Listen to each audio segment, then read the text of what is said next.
Genesis chapter 16. Now Sarai, Abram's wife, had borne him no children. But she had an Egyptian maidservant named Hagar. So she said to Abram, "The Lord has kept me from having children. Go, sleep with my maidservant, perhaps I can build a family through her." Abram agreed to what Sarai said. So after Abram had been living in Canaan 10 years, Sarai his wife took her Egyptian maidservant Hagar and gave her to her husband to be his wife. He slept with Hagar, and she conceived. When she knew she was pregnant, she began to despise her mistress. Then Sarai said to Abram, "You are responsible for the wrong I am suffering. I put my servant in your arms, and now that she knows she is pregnant, she despises me. May the Lord judge between you and me. Your servant is in your hands," Abram said. "Do with her whatever you think best." Then Sarai mistreated Hagar, so she fled from her. The angel of the Lord found Hagar near a spring in the desert. It was the spring that is beside the road to Shur. And he said, "Hagar, servant of Sarai, where have you come from, and where are you going?" "I'm running away from my mistress Sarai," she answered. Then the angel of the Lord told her, "Go back to your mistress and submit to her." The angel added, "I will so increase your descendants that they will be too numerous to count." The angel of the Lord also said to her, "You are now with child and you will have a son. You shall name him Ishmael, for the Lord has heard of your misery. He will be a wild donkey of a man, his hand will be against everyone and everyone's hand against him. And he will live in hostility toward all his brothers." She gave this name to the Lord who spoke to her. "You are the God who sees me," for she said, "I have now seen the one who sees me." That is why the well was called Bir Lahai Roi. It is still there, between Kadesh and Beard. So Hagar bore Abram a son, and Abram gave the name Ishmael to the son she had born. Abram was 86 years old when Hagar bore him Ishmael. Genesis chapter 17. When Abram was 99 years old, the Lord appeared to him and said, "I am God Almighty, walk before me and be blameless. I will confirm my covenant between me and you and will greatly increase your numbers." Abram fell face down, and God said to him, "As for me, this is my covenant with you, you will be the father of many nations. No longer will you be called Abram, your name will be Abraham, for I have made you a father of many nations. I will make you very fruitful, I will make nations of you, and kings will come from you. I will establish my covenant as an everlasting covenant between me and you and your descendants after you for the generations to come, to be your God and the God of your descendants after you. The whole land of Canaan, where you are now an alien, I will give as an everlasting possession to you and your descendants after you, and I will be their God." Then God said to Abraham, "As for you, you must keep my covenant, you and your descendants after you for the generations to come. This is my covenant with you and your descendants after you. The covenant you are to keep: every male among you shall be circumcised. You are to undergo circumcision, and it will be the sign of the covenant between me and you. For the generations to come, every male among you who is 8 days old must be circumcised, including those born in your household or bought with money from a foreigner, those who are not your offspring. Whether born in your household or bought with your money, they must be circumcised. My covenant in your flesh is to be an everlasting covenant. Any uncircumcised male, who has not been circumcised in the flesh, will be cut off from his people. He has broken my covenant." God also said to Abraham, "As for Sarai your wife, you are no longer to call her Sarai, her name will be Sarah. I will bless her and will surely give you a son by her. I will bless her so that she will be the mother of nations, kings of peoples will come from her." Abraham fell face down. He laughed and said to himself, "Will a son be born to a man 100 years old? Will Sarah bear a child at the age of 90? And Abraham said to God, "If only Ishmael might live under your blessing." Then God said, "Yes, but your wife Sarah will bear you a son, and you will call him Isaac. I will establish my covenant with him as an everlasting covenant for his descendants after him. And as for Ishmael, I have heard you. I will surely bless him. I will make him fruitful and will greatly increase his numbers. He will be the father of 12 rulers, and I will make him into a great nation. But my covenant I will establish with Isaac, whom Sarah will bear to you by this time next year." When he had finished speaking with Abraham, God went up from him. On that very day Abraham took his son Ishmael and all those born in his household or bought with his money, every male in his household, and circumcised them, as God told him. Abraham was 99 years old when he was circumcised. And his son Ishmael was 13. Abraham and his son Ishmael were both circumcised on that same day. And every male in Abraham's household, including those born in his household or bought from a foreigner, was circumcised with him. Genesis chapter 18. The Lord appeared to Abraham near the great trees of Mamre while he was sitting at the entrance to his tent in the heat of the day. Abraham looked up and saw 3 men standing nearby. When he saw them, he hurried from the entrance of his tent to meet them and bowed low to the ground. He said, "If I have found favor in your eyes, my Lord, do not pass your servant by. Let a little water be brought, and then you may all wash your feet and rest under this tree. Let me get you something to eat, so you can be refreshed and then go on your way, now that you have come to your servant." "Very well," they answered, "do as you say." So Abraham hurried into the tent to Sarah. "Quick," he said, "get 3 seahs of fine flour and knead it and bake some bread." Then he ran to the herd and selected a choice, tender calf and gave it to a servant, who hurried to prepare it. He then brought some curds and milk and the calf that had been prepared, and set these before them. While they ate, he stood near them under a tree. "Where is your wife Sarah?" they asked him. "There, in the tent," he said. Then the Lord said, "I will surely return to you about this time next year, and Sarah your wife will have a son." Now Sarah was listening at the entrance to the tent, which was behind him. Abraham and Sarah were already old and well advanced in years, and Sarah was past the age of childbearing. So Sarah laughed to herself as she thought, "After I am worn out and my master is old, will I now have this pleasure?" Then the Lord said to Abraham, "Why did Sarah laugh and say, 'Will I really have a child, now that I am old?' Is anything too hard for the Lord? I will return to you at the appointed time next year and Sarah will have a son." Sarah was afraid, so she lied and said, "I did not laugh." But he said, "Yes, you did laugh." When the men got up to leave, they looked down toward Sodom, and Abraham walked along with them to see them on their way. Then the Lord said, "Shall I hide from Abraham what I am about to do? Abraham will surely become a great and powerful nation, and all nations on earth will be blessed through him. For I have chosen him, so that he will direct his children and his household after him to keep the way of the Lord by doing what is right and just, so that the Lord will bring about for Abraham what he has promised him." Then the Lord said, "The outcry against Sodom and Gomorrah is so great and their sin so grievous, that I will go down and see if what they have done is as bad as the outcry that has reached me. If not, I will know." The men turned away and went toward Sodom, but Abraham remained standing before the Lord. Then Abraham approached him and said, "Will you sweep away the righteous with the wicked? What if there are 50 righteous people in the city? Will you really sweep it away and not spare the place for the sake of the 50 righteous people in it? Far be it from you to do such a thing, to kill the righteous with the wicked, treating the righteous and the wicked alike. Far be it from you.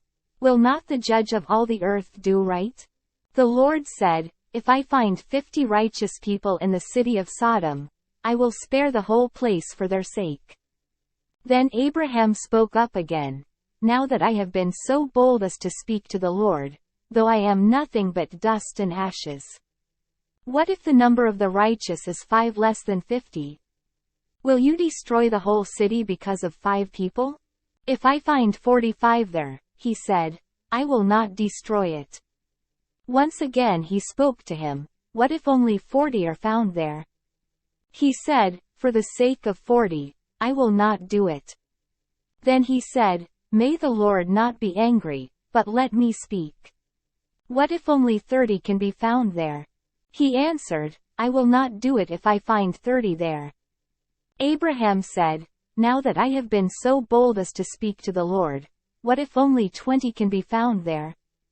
He said, for the sake of 20, I will not destroy it. Then he said, may the Lord not be angry, but let me speak just once more. What if only 10 can be found there? He answered, for the sake of 10, I will not destroy it. When the Lord had finished speaking with Abraham, he left, and Abraham returned home. Genesis chapter 19. The 2 angels arrived at Sodom in the evening, and Lot was sitting in the gateway of the city. When he saw them, he got up to meet them and bowed down with his face to the ground. My lords, he said, please turn aside to your servant's house.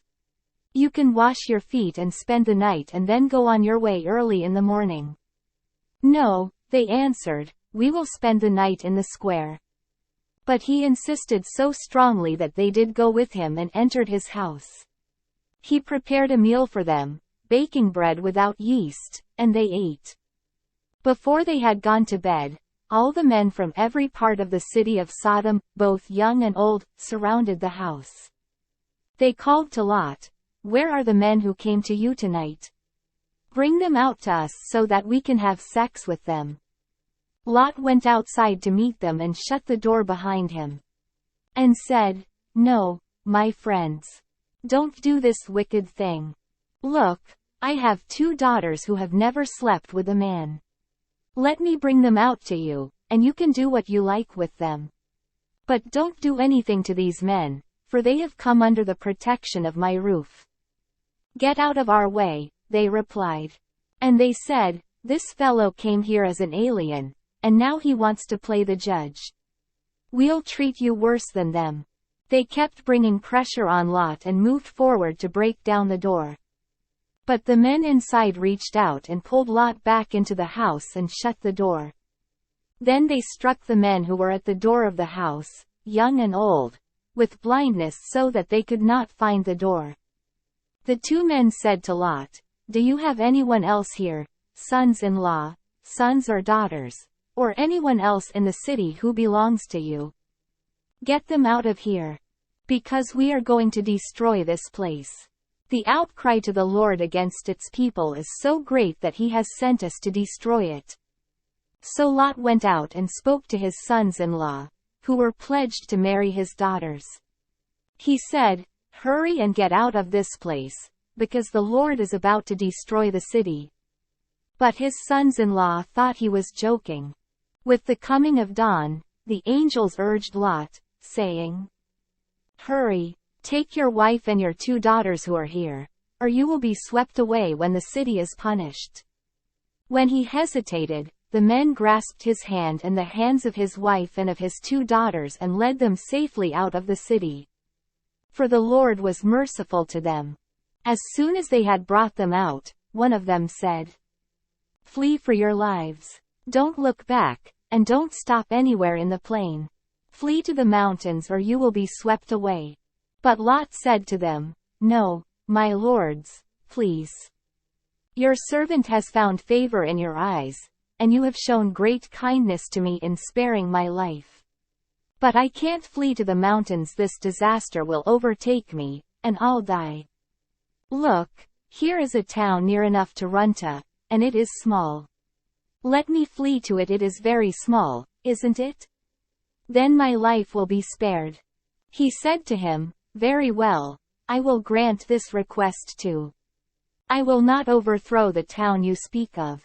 But flee there quickly, because I cannot do anything until you reach it. That is why the town was called Zor. By the time Lot reached Zoar, the sun had risen over the land. Then the Lord rained down burning sulfur on Sodom and Gomorrah from the Lord out of the heavens. Thus he overthrew those cities and the entire plain, including all those living in the cities and also the vegetation in the land. But Lot's wife looked back, and she became a pillar of salt. Early the next morning Abraham got up and returned to the place where he had stood before the Lord. He looked down toward Sodom and Gomorrah, toward all the land of the plain. And he saw dense smoke rising from the land, like smoke from a furnace. So when God destroyed the cities of the plain, he remembered Abraham. And he brought Lot out of the catastrophe that overthrew the cities where Lot had lived. Lot and his 2 daughters left Zoar and settled in the mountains, for he was afraid to stay in Zoar. He and his 2 daughters lived in a cave. One day the older daughter said to the younger, "Our father is old, and there is no man around here to lie with us, as is the custom all over the earth. Let's get our father to drink wine and then lie with him and preserve our family line through our father." That night they got their father to drink wine, and the older daughter went in and lay with him. He was not aware of it when she lay down or when she got up. The next day the older daughter said to the younger, "Last night I lay with my father. Let's get him to drink wine again tonight, and you go in and lie with him so we can preserve our family line through our father." So they got their father to drink wine that night also, and the younger daughter went and lay with him. Again he was not aware of it when she lay down or when she got up. So both of Lot's daughters became pregnant by their father. The older daughter had a son, and she named him Moab. He is the father of the Moabites of today. The younger daughter also had a son, and she named him Ben-Ami. He is the father of the Ammonites of today. Genesis chapter 20. Now Abraham moved on from there into the region of the Negev and lived between Kadesh and Shur. For a while he stayed in Gerar. And there Abraham said of his wife Sarah, "She is my sister." Then Abimelech king of Gerar sent for Sarah and took her. But God came to Abimelech in a dream one night and said to him, "You are as good as dead because of the woman you have taken. She is a married woman." Now Abimelech had not gone near her, so he said, "Lord, will you destroy an innocent nation? Did he not say to me, 'She is my sister,' and didn't she also say, 'He is my brother'? I have done this with a clear conscience and clean hands." Then God said to him in the dream, "Yes, I know you did this with a clear conscience, and so I have kept you from sinning against me. That is why I did not let you touch her. Now return the man's wife, for he is a prophet, and he will pray for you and you will live. But if you do not return her, you may be sure that you and all yours will die." Early the next morning Abimelech summoned all his officials, and when he told them all that had happened, they were very much afraid. Then Abimelech called Abraham in and said, "What have you done to us? How have I wronged you that you have brought such great guilt upon me and my kingdom? You have done things to me that should not be done." And Abimelech asked Abraham, "What was your reason for doing this?" Abraham replied, "I said to myself, there is surely no fear of God in this place, and they will kill me because of my wife.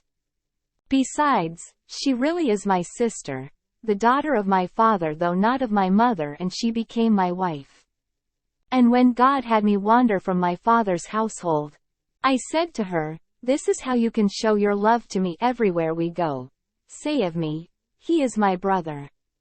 Then Abimelech brought sheep and cattle and male and female slaves and gave them to Abraham, and he returned Sarah his wife to him. And Abimelech said, 'My land is before you, live wherever you like.' To Sarah he said, 'I am giving your brother 1,000 shekels of silver. This is to cover the offense against you before all who are with you. You are completely vindicated.' Then Abraham prayed to God, and God healed Abimelech, his wife and his slave girls so they could have children again. For the Lord had closed up every womb in Abimelech's household because of Abraham's wife Sarah.